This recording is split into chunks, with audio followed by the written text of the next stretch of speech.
Welcome to Crime Soup Podcast. I'm your host, Kaylee Carter. And I'm Hannah. And this week we'll be covering the senseless murder of a beloved chemistry professor in Seattle, Washington in 1990.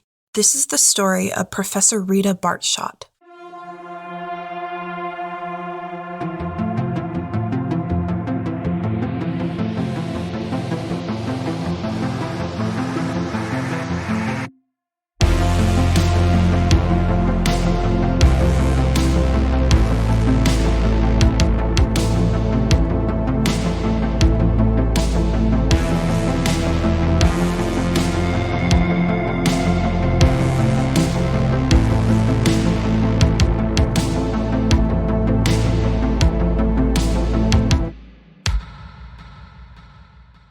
Rita Marie Bartschot was born in San Francisco, California on November 25, 1949, to parents Marie Small Bartschot and William Bill George Bartschot. Rita's parents didn't have any other children and were much older when she was born. Bill was already 46 years old and her mother Marie was 49.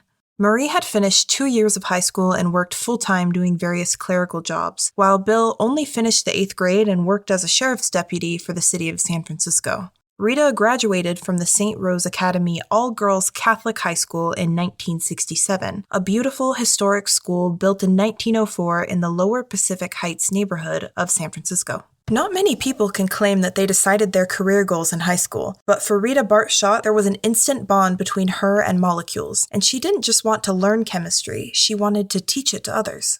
Of her high school years, she said, "I knew back then that I wanted to teach. It was a thrill to be able to explain a concept and have people understand. Mathematics and chemistry were exciting subjects for me in school. There's an art to chemistry, and that makes it a very beautiful science. It makes you appreciate the delicate balance and symmetry in our world."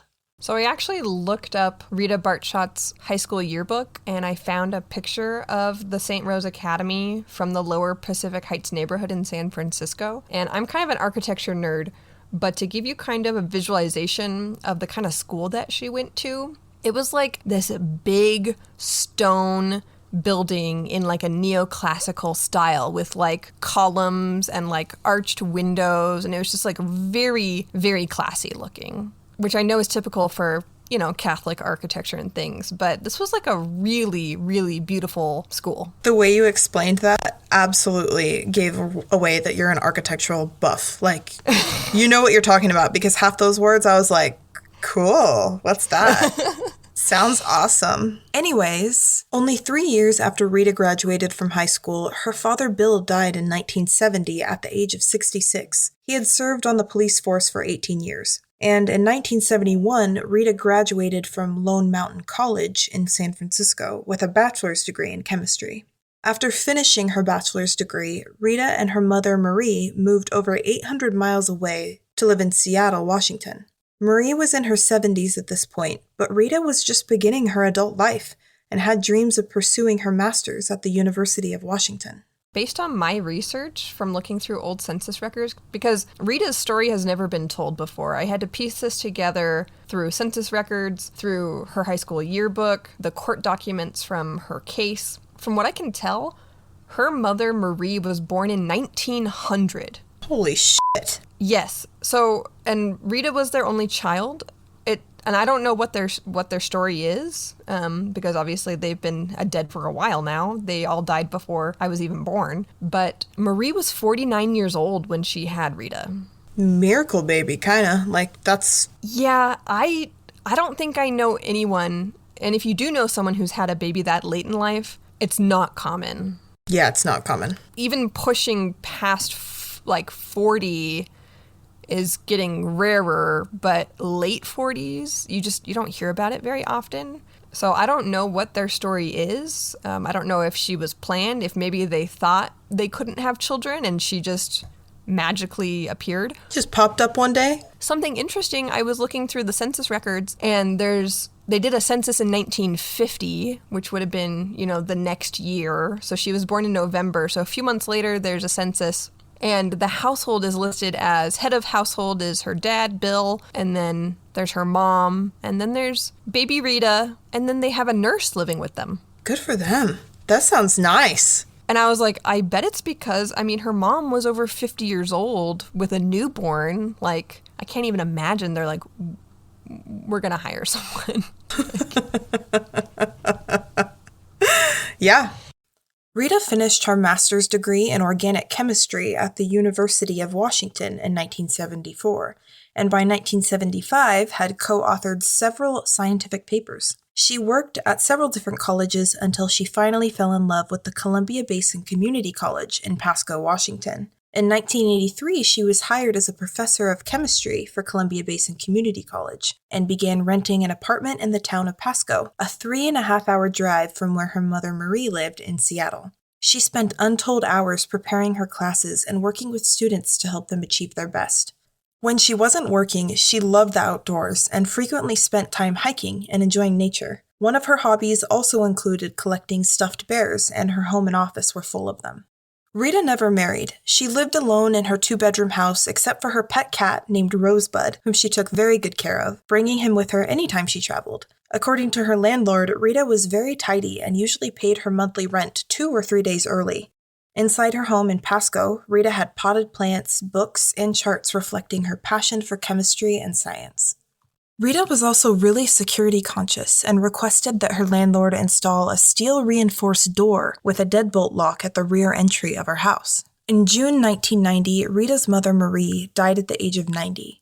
She suffered a fatal heart attack at her retirement home in Kennewick the day after she and Rita had gone out shopping together. She's already passing away, and Rita's already lost her mother when she's only 40 years old because her mother is 90 years old at this point. So Rita's only 40 years old and she's already lost both of her parents.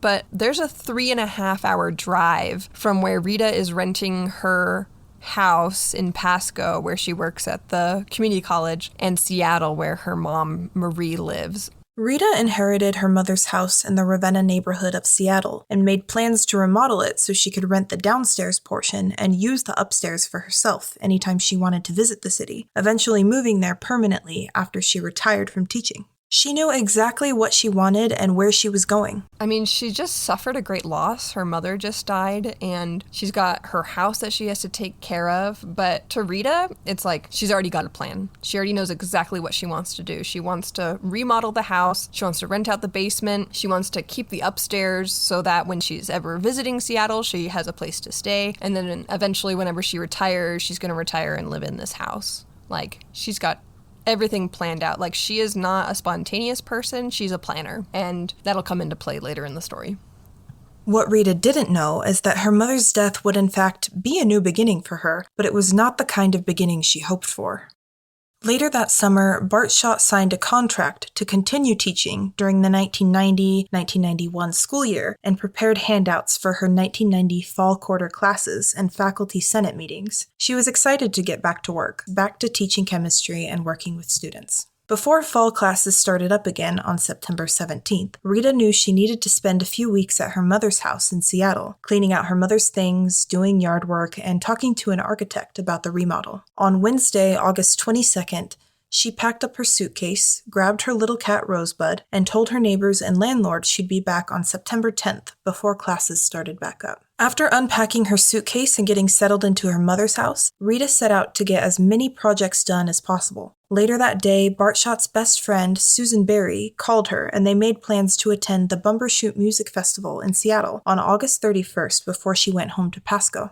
Have you ever heard of the Bumbershoot Music Festival? No, what is that? I don't know, but isn't a bumbershoot like a British word? It sounds like a nonsense word, like a LSD word, like a hippie word. Are you Googling it? Yeah. Well, not the word, but I guess the festival is really big. So it says, Bumbershoot is an annual international music and arts festival held in Seattle, Washington.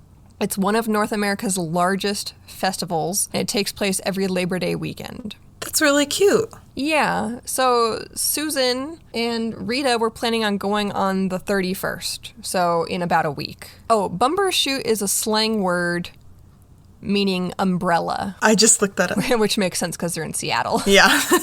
They're like, everybody come, bring your umbrellas. Bring your Bumbershoot. That Friday, August 24th, Rita made a fresh pot of coffee and spent the morning doing yard work. It was a cool 55 degrees and overcast in Seattle that morning, but there wasn't any rain on the forecast. Seattle is known for its rainfall, raining about 150 days a year, So even though it was a bit cold outside that day, Rita knew this may be her best opportunity to get to the yard work without getting rained on. Rita's best friend, Susan Berry, called Bartschot several times each day, but on this particular Friday, she got no answer. At first, Susan didn't panic because she knew her friend was probably very busy and would definitely get a call back as soon as she was available. But the call never came.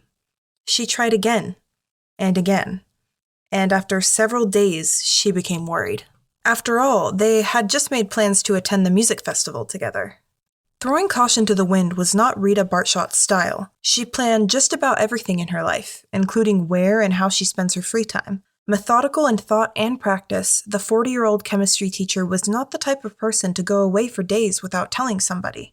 After a week, Susan called Bartschot's next-door neighbor, Julie Pierce, and told her about her concerns. Pierce, who had the keys to Bartschot's house, promised to go inside and check Bartschot's house the next day. According to Rita's next-door neighbor, Julie Pierce, Julie had just seen Rita out doing yard work on the morning of August 24th, and they chatted briefly. But when Pierce came home that evening, she noticed that Rita's car was gone. She usually had her 1988 Honda Accord parked in the driveway. The next 2 mornings, the car still was not there.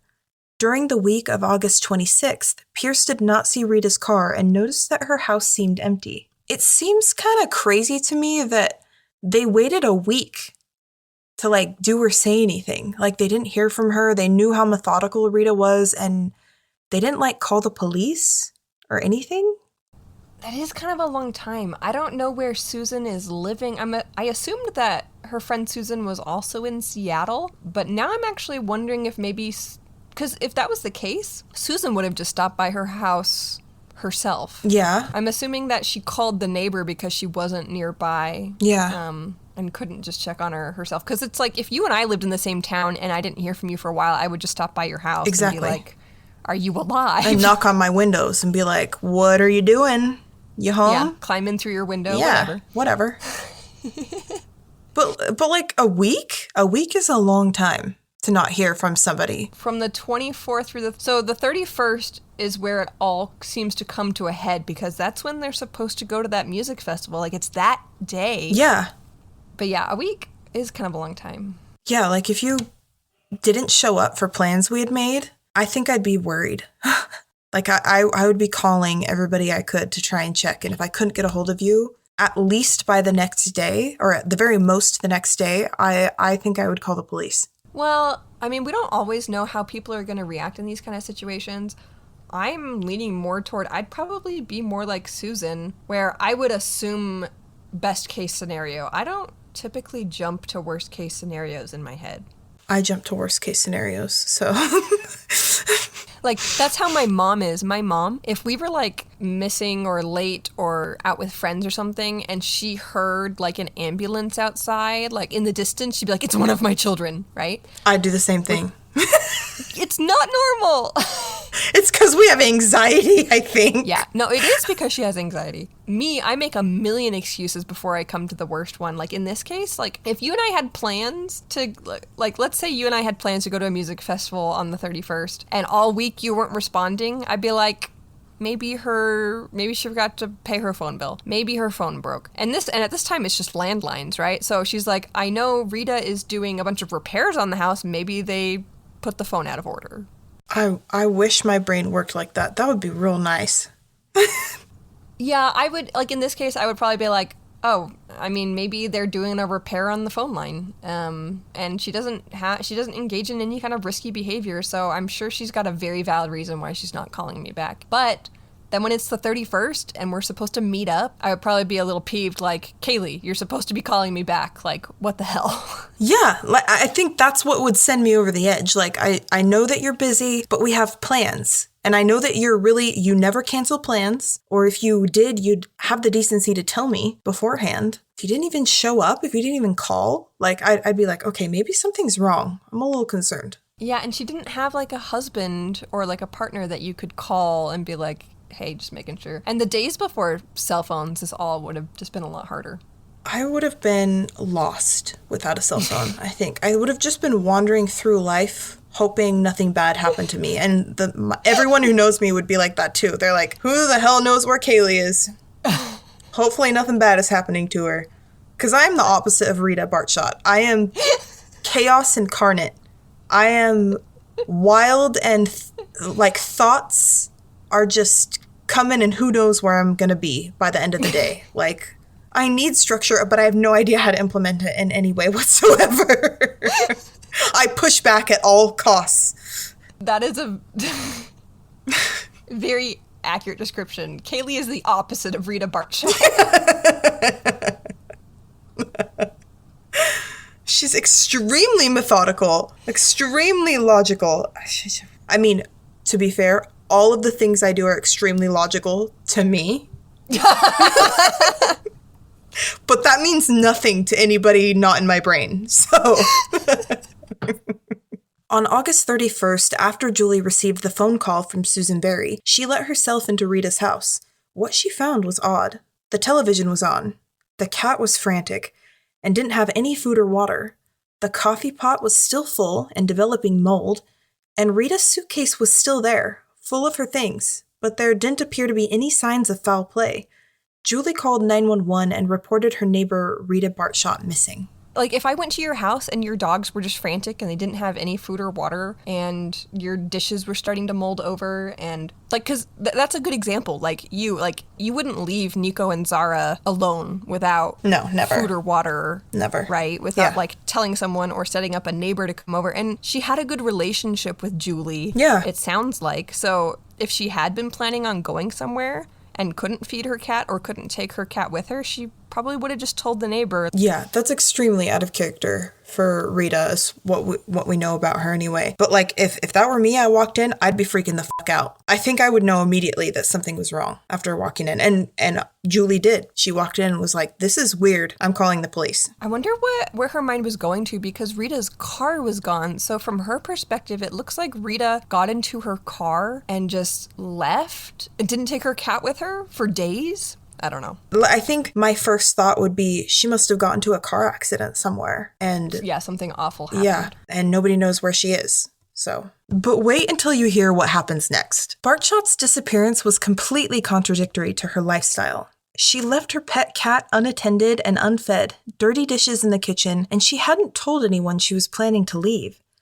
Police began investigating Rita's disappearance the next day on September 1st, 1990, and put out a missing person bulletin saying, her car is a blue 1988 Honda Accord with a license plate 599 BRS. Mrs. Bartschot stands about 5 feet 2 inches tall, weighs about 100 pounds, and often wears wire rim glasses. When they examined her personal finances, they discovered that someone had been using her ATM card every day since her disappearance, withdrawing the maximum allowable amount almost every time. In total, someone had withdrawn $3,240, which would be today's equivalent of about $7,000. That's suspicious. Yeah, that's really suspicious. So right off the bat, we're assuming that it's not her, right?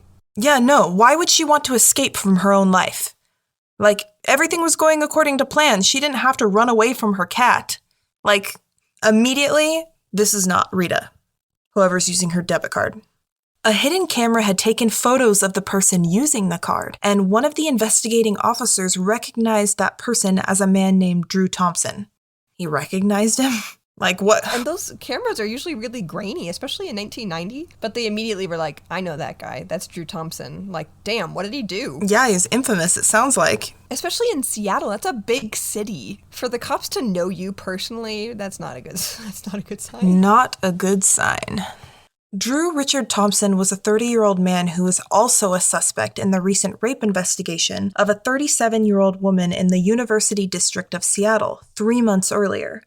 Police staked out the cash machine that Thompson was using and arrested him Friday, September 7th at about 8 o'clock p.m. as he was making a withdrawal from Bartschot's bank account. Drew Thompson was an unemployed landscape laborer living just 5 blocks away from Rita's mother's home in Ravenna when she disappeared, and violence seemed to run in his family. Drew had an older brother named Curtis Shane Thompson, who was convicted for 4 violent rapes in the Seattle area in 1985. He served 18 years of a 25-year sentence before his release in 2003. Persuaded by the words of forensic psychologist Theodore Donaldson, the jurors set Thompson free, But just 10 months later, he attacked 4 more women and killed a 45-year-old woman named Deborah Byers, choking her with a telephone cord and repeatedly stabbing her in the neck and chest with a flathead screwdriver. County prosecutors had tried to send him to a treatment center for sex offenders, but a jury blocked the attempt because they believed he was no longer a threat. So what we find out about Drew Thompson and why the police know him is that Drew Thompson, earlier in this same year that Rita goes missing, was a suspect in the rape of a 37-year-old woman just nearby. Only 3 months before this. Okay, so they're familiar with Drew. But also, Drew has violence in his family. It kind of runs in his family. So he also has an older brother named Curtis who just has violence off the charts. So I don't know what happened here. I kind of do, unfortunately, but his brother Curtis Thompson was convicted for a rape spree, essentially. So he was convicted for 4 violent rapes in Seattle in 1985. He got sent to prison, thank goodness, but he ended up not even serving his entire sentence because one forensic psychologist, Theodore Donaldson, convinced jurors that essentially Curtis was reformed. And I wish I could have been there in that courtroom to hear how he convinced all these people that Curtis was nonviolent, because it wasn't true. And we know that isn't true because as soon as he got out, he went on another rape and killing spree. Only 10 months later, he attacked 4 more women and he killed a 45-year-old woman. Not just like killed her, but like viciously killed her. Choked her out and stabbed her with a screwdriver, and he didn't even know the woman. This wasn't like a passion killing. This wasn't like a girlfriend. This was just a stranger because it sounds like he likes to be violent. He likes to hurt people. That's the kind of family, that's the kind of brother that Drew Thompson has. I am so curious what psychologically needs to happen to young kids in a home that make them grow up like that. Like, what is happening to them both, that they both are violent rapists and murderers? That is absolutely insane. Like, my brain cannot wrap around that. Okay, so on page 85 of Ann Burgess's book, A Killer by Design, she talks about how she interviewed, I don't know if it was her personally or if it was a team, but they interviewed, it says, more than 50 notorious killers, and what they discovered were some patterns. She says, and I'm going to quote her, she says, "The consistency among their answers was fascinating. Studying their answers revealed common denominators among crime scenes and criminals that stayed true across time and distance and showed that these were far more individual acts of random violence. 51% of the killers we interviewed, for example, displayed above average intelligence, while 72% had an emotionally distant relationship with their father, and 86% had a prior psychiatric history or diagnosis. This background data showed for the first time clear patterns in serial killers' behaviors when compared to human behavior at large." So there you have it. Toxic masculinity creates serial killers. Yeah, and these were specifically serial killers. And so Curtis and Drew, they would obviously fall in a different category, I would think. I don't know how you would professionally analyze or categorize Curtis Thompson if you would consider him a serial killer. He's definitely a serial rapist. He's a serial rapist for sure, and he has weird spree attacks. Like, he goes on these sprees, much like serial killers do. Yeah. Like, he's holding himself back, can't do it anymore, and then he just goes absolutely insane. Yeah, and I wonder if he hadn't been incarcerated for Deborah Byers' murder. And this is the early 2000s, I think. Yeah, 2003. So this isn't even that long ago. This was 20 years ago. If he hadn't been caught, I wonder if he was escalating. Like, maybe he was starting as a serial rapist and Deborah Byers was just his first escalation, and maybe he would have kept killing women. There was one woman who survived one of his attacks where he did assault her, but the only reason she survived is that she offered her car in exchange for her life. She was like, "I won't tell anyone. Please don't kill me. Here's my car keys. You can have it. I won't tell anyone." And he actually took her up on that. I am sick that they let this man go. That psychologist, Theodore Donaldson, can he be legally... Let's keep saying his name. Yeah. Can Theodore Donaldson, the psychologist, the forensic psychologist, legally be held accountable for Deborah Byers' death? Like, if I were Deborah Byers' family, I would be suing the shit out of that man because he is directly responsible for her death. Because he's the one that persuaded the jurors. Yeah. How did they do that? Like, if you told me the words like, hey, this man went on a rape spree in 1985 and raped 4 women, I'd be like, yeah, he's probably not reformed. But I also don't actually believe the sexual deviants, adult ones, can be rehabilitated. So they probably wouldn't even let me on the jury, to be honest. Yeah, no, I agree with you. And the most infuriating thing is when I worked in the special victims unit, nobody fucking got prison time. Nobody. Most of them were given like probation, and then they were on the sex offender list, and they had to like check up with the sex offender registry often. And that's it. Well, that's probably what, like, did the sex offender registry exist? It existed in 2003, so yeah, he was probably on it. Did it do anything? Did it stop him from doing anything? No. I guess my point in saying that is that I don't think we as a culture take sex crimes very seriously. Like, in theory, we do. When we talk about it, we're like, oh my gosh, that's heinous. That's horrific. But when it actually comes to sentencing, we have overactive empathy for the rapist and not the victims. We give the perpetrators chance after chance after chance, and they keep hurting people, and they will continue to hurt people. It makes me insane. Curtis does luckily get caught for Deborah Byers' murder. I'm pretty sure if he hadn't killed her, he may have just gotten more slaps on the wrist and stayed free or served like a really small amount of jail time because he murdered. Oh, there is a Debbie in this episode. Oh my God. Do not be named Debbie. For the love of all things holy, do not name your children Debbie. Something bad will happen to them. Literally every episode we've done has had a Debbie in it. Maybe not every. I cover a lot from like the 90s, and I think it was a big It's just a popular name in the 70s through 90s. Well, so because he killed Deborah Byers, he is currently serving life, I believe, without parole. Good riddance, buddy. County prosecutors tried to send him to a treatment center for sex offenders, but a jury blocked the attempt because they believed he was no longer a threat. Not much is known about Drew and Curtis's childhood, except that Drew was born on September 8, 1960. They were raised primarily in Oregon and Washington, with Curtis attending several different high schools in Seattle. On September 11, 1990, Rita Bartschot's car was found abandoned in the University District in Seattle, less than 2 miles from where Rita went missing. Small blood stains consistent with Bartschot's blood type were found on the back seat of the car. Police also found dirt, leaf fragments, and other vegetable material in the car. Drew Thompson's fingerprints were found inside the driver's side window, and a search of Thompson's apartment produced the ignition key to the car, a second ATM card belonging to Bartschot, and Bartschot's checkbook. At trial, witnesses testified that they had observed Thompson driving Bartschot's car and that the car had been parked near Thompson's home late August. If you were a police officer or an investigator in this case and this is what you found, what would you be thinking? I would be thinking that Rita went somewhere, drove somewhere to the grocery store or whatever. Drew overpowered her, threw her in her car, took her somewhere. Or Rita was getting into her car in the driveway of her house, shoved her in the back of the car, and took her somewhere. Like, I don't think whatever happened in Rita's house. Like, I don't think he broke in and overpowered her there and then kidnapped her. I think that it was an altercation that started at her car, ultimately, whether she was already in it or near it and about to go somewhere. Yeah, we don't have a ton of information. And so there's 1,000,001 ways that you can kind of piece together maybe what happened. What little we have is we know that it's her car, but he's found in possession of it and that his fingerprints are on the inside. We don't know where the altercation took place. It seems weird to me that he would attack her like in the driveway because like wouldn't neighbors see?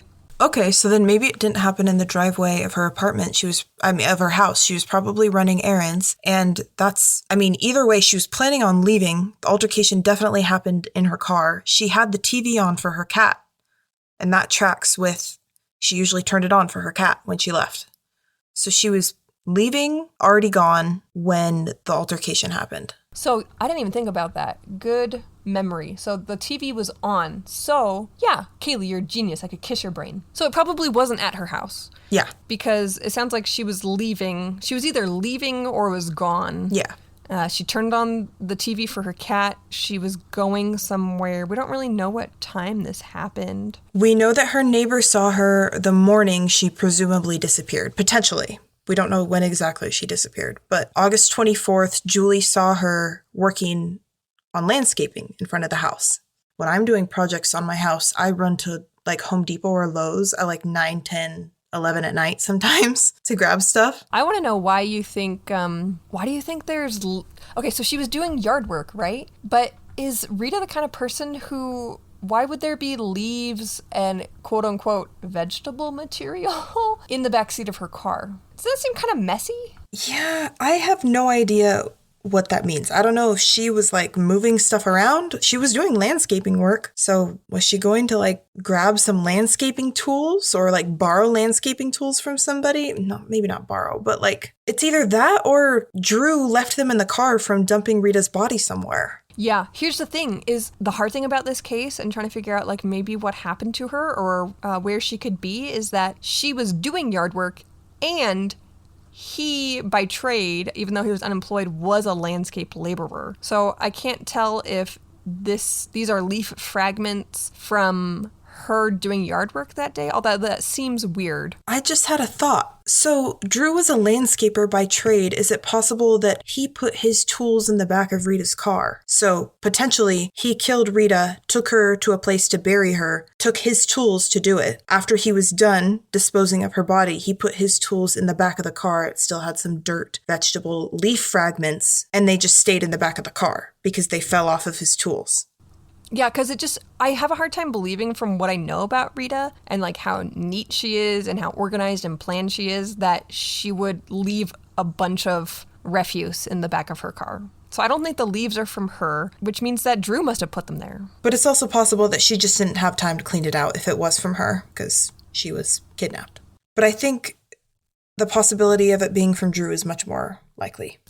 So Nathaniel, my husband, he was a landscape laborer for a year, and I told him about this case, and I was like, if you found out that a killer was also a landscaper, what do you think they would do with the body? And he was like, there are so many things that a landscaper could do with a body. Like, landscapers have access to, like, for example, with Nathaniel, like, he was driving around all over Portland, and so he knew how to access people's properties. He knew which properties were like under construction and maybe were in the middle of large projects and whether or not people would be home. You know what I mean? Like which properties are having giant ditches being dug and who's having a pool put in or who's having a new patio laid out the next day. That is actually wild. So we're theorizing that he could have put Rita's body in one of his clientele's yards.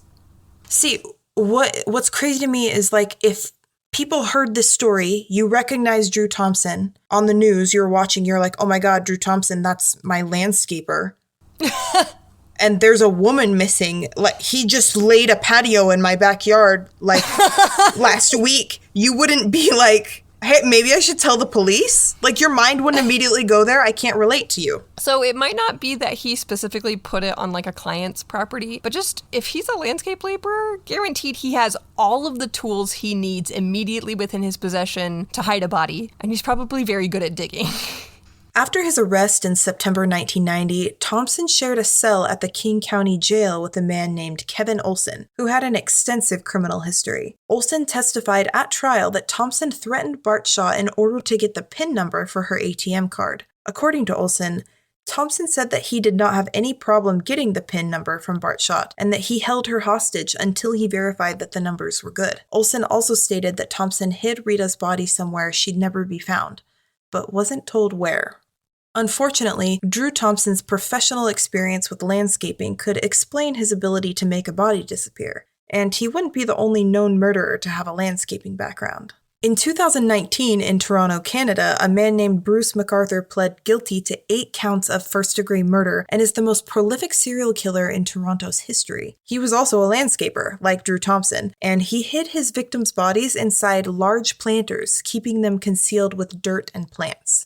I have literally never heard about this. I remember when it happened. It wasn't that long ago. This was 2019. So you don't remember? Okay, this was all over the news, and they didn't find all of the bodies at once. It was like over time. They were like, they'd be like, we found, at first they just found one body in a planter, and it was all over the news, like, we found this body in a planter, but then they were like, well, we better check all the rest of the planters, and they found, like, 7 or 8 bodies. So how did they find the first body in the first place? Like, what? Who was digging up a planter? I'd be so fucking pissed if I hired a landscaper and they were putting bodies in my planters. That is so sad. Like, so fucking sad. So he was putting them in random planters. Oh my God. But they were properties that, like, he was working at. I hate that. So yeah, imagine you hired some guy and he's like, would you like this 50-gallon planter? And I'd be like, no. And he's like, are you sure? I'll give you a great deal on it. And you're like, sure. And then you find out that the reason he gave you a great deal is because there's a murdered person inside.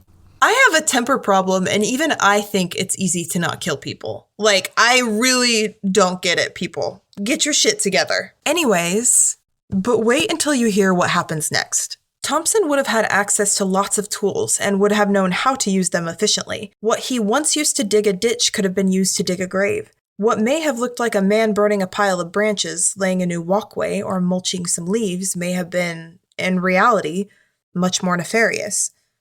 Drew Thompson maintained his innocence, first arguing that he didn't do anything wrong, but he began whistling a different tune once police found items belonging to Rita at his home. Then he changed his story, claiming that he did indeed steal Rita Bartschot's car and bank cards, but that he had found the car unlocked with her keys and wallet inside. In order to combat Thompson's defense, the prosecution had Rita's close friends and neighbors provide character witness statements that refuted Thompson's accounts. So everyone who knows Rita and knows how organized, how dependable she is, how clean she is, they're hearing Drew Thompson describe this and they're like, no, there's absolutely no way that Rita just left her car unlocked with the keys inside and her wallet unattended. They're like, there's no way. Like, this guy's full of it. I don't know anyone who would do that, honestly, but especially somebody who was very aware of the potential danger. To people who knew Rita Bartschot, it was obvious something horrible had happened to her. They testified at trial regarding her habits and personality, showing that she was responsible, dependable, and predictable. Susan Berry testified that Bartschot loved cats and all animals, and that she always took very good care of her pets. Julie Pierce testified that Bartschot treated her cat like a child and would turn on the television or stereo to keep the cat company. Pierce also testified that Bartschot would always leave enough food for the cat during her absence. Pierce's husband testified that Bartschot always let them know when she was going to be at her mother's house and when she was going back to Eastern Washington. Julie and Susan also testified that Rita was a very good housekeeper, that she was very orderly and tidy, and that it was very important to her to keep her house and car clean. Susan further testified that Rita was prudent about personal security. She locked her doors when she was home. She rarely dated. She did not frequent bars. She had never lent her car to anyone, and she rarely drank alcohol. Other witnesses testified that Rita was extremely conscientious, consistently punctual, and always notified the affected parties if she was going to be late or miss an appointment. The personnel director at the community college where Bartschot taught testified that she had not taken a single sick day between 1983 and 1990. Bartschot's dentist assistant testified that during a 10-year period, Bartschot had never missed a single dental appointment. Okay, that's insane. Yeah.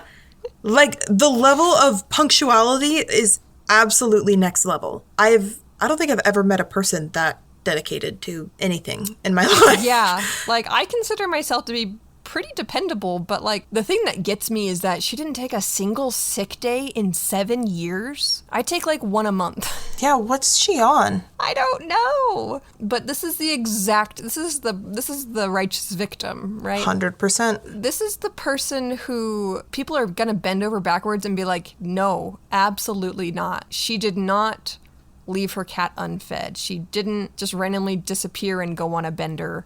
She never drank alcohol. She hasn't been sick in 7 years. And so Drew Thompson didn't know who he was messing with. Like, he thought, like, I could just steal this person's car and I can get rid of her and they're never going to be able to convict me because I'm going to hide her body super well. But they have all of these character witnesses that are like, something horrible happened to her. She had to have been murdered because there's no other explanation for this. Yep, she was easy to defend, and that helped her case. And honestly, it's infuriating when people aren't Rita Bartschots, but they still deserve justice. Yeah, exactly. Because, like, if I went missing, people would dig up everything bad that I've ever done and been like, it's probably because... Yeah. Like, you know what I mean? If I went missing, I don't think anybody would testify to my character in the way that they testified to Rita's. But that mean I deserve to be murdered? Nobody can measure up to Rita, let's be honest. No one ever will, honestly. Oh, Rita. She did everything right. Yeah, she deserved better. This evidence showed that Bartschot never missed appointments without informing the affected parties. She was a good housekeeper. She let people know where she was. She didn't have any dangerous habits. She had prepared for the upcoming fall quarter and had made plans to remodel her mother's house. She took excellent care of her pets, and her physical and psychological health was good. It showed the unlikelihood that Rita would take her own life, flee, or fall victim to accidental death because of some dangerous habit or practice. When asked how he was able to correctly guess Rita's PIN number and withdraw her savings, if he hadn't, in fact, coerced it out of her, Thompson claimed that Rita had her PIN number written down on a piece of paper in her wallet. To this, the prosecution argued that Rita had the same ATM card and PIN for the past 8 years, in which case it would be highly unlikely that she didn't have her PIN number memorized, especially considering she was an extremely intelligent woman who had already memorized the entire chemistry code as part of her line of work. I'm the complete opposite of Rita Bartschot, and even I have my PIN number memorized. Like, nobody has their PIN written down in their wallet. I'm sure some people do. Yeah, but they're like 90 years old. Or have short-term memory loss. I don't know. Like, not Rita. No, to be fair, though, between, like, my personal life and my job, I have so many different passwords that the other day I was thinking to myself, I was like, if I am forced to create even one more unique password, my head is going to explode. But have you had the same PIN for the past 8 years?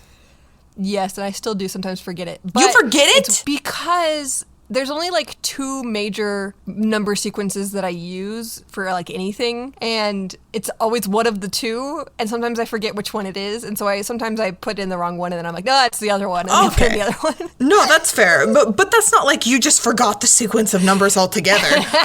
It's just you're confused between the 2. That's different. I'm just dumb. The brain cells leave spontaneously sometimes, so you have to make do with nothing. I didn't go on a bender, but my brain cells did. I hope they're having a good time. Happens to the best of us. I love, though, that he tries to argue that she wrote it down on a piece of paper, and the prosecutors are like, she had the entire chemistry code memorized. Like, she absolutely remembered 4 little numbers that she used every day, presumably, for the past 8 years. Oh my gosh. How much do you want to bet that her PIN number was probably related to, like, the periodic table of elements or something? It was probably like a nerd joke. I believe that. I absolutely would believe that. It's just, like, 2 of the elements, and when you smash them together, it spells out something. Or it explodes. You know what I'm talking about? Yeah. At trial, Thompson's father testified that his son told him someone else had committed the crime and that his son was covering for that person. A jury convicted Drew Thompson of murder in the first degree, believing there was enough evidence to prove beyond reasonable doubt that Rita Bartschot was dead and that her murder was committed with intent and premeditation. At the time of this recording, Drew Thompson is currently a free man. He was released from prison in 2022, and his most recent residence has been listed in Seattle, Washington. He was most recently arrested in April 2022 for trespassing a vacant property and setting up a sleeping area, but he was quickly released. Drew Thompson is only 62 years old and may still pose a violent threat to people in his community. His most recent trespassing attempt was at 6538 Latona Avenue North, very close to where he used to live in 1990, only a few minutes' drive from where Rita Bartschot was abducted in the Ravenna neighborhood. If you live in the Seattle area, especially near the Ravenna neighborhood, please be aware of your surroundings and stay safe. This is just a prime example. Like, it just feels like Rita did everything right. Like, she was this golden child. She was smart. She did well in school. She got her master's degree. She got a good teaching job. All of her friends attested to just her dependability and just her work ethic. And I don't know, it just, if someone wants to be violent, if there's someone out there like Drew Thompson or his brother Curtis who they just want to inflict pain, they want to be violent, they want to hurt people, and they don't care, I mean, there's nothing that Rita Bartschot could have done differently to protect herself from this. Yeah, this really drives home, number one, that we already know this, but some people might not fully have it through their brains yet, that nothing you ever do is going to cause a crime to happen to you,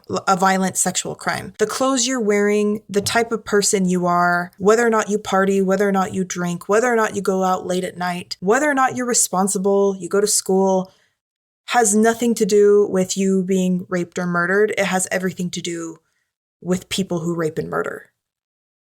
Rita Bartschot did everything right, and it didn't matter because, like you said, people who want to rape and murder are going to do it. Thanks for tuning in to this week's episode of Crime Soup Podcast. Be sure to find us on social media. We're on TikTok at Crime Soup Podcast and on Instagram and Twitter at crime_soup. We also have a cool new website at crimesouppodcast.com where you can listen to all past episodes and even buy your own Crime Soup merch. Let us know your thoughts about this case and be sure to catch us next week for an all-new episode. As always, stay safe and bon appetit.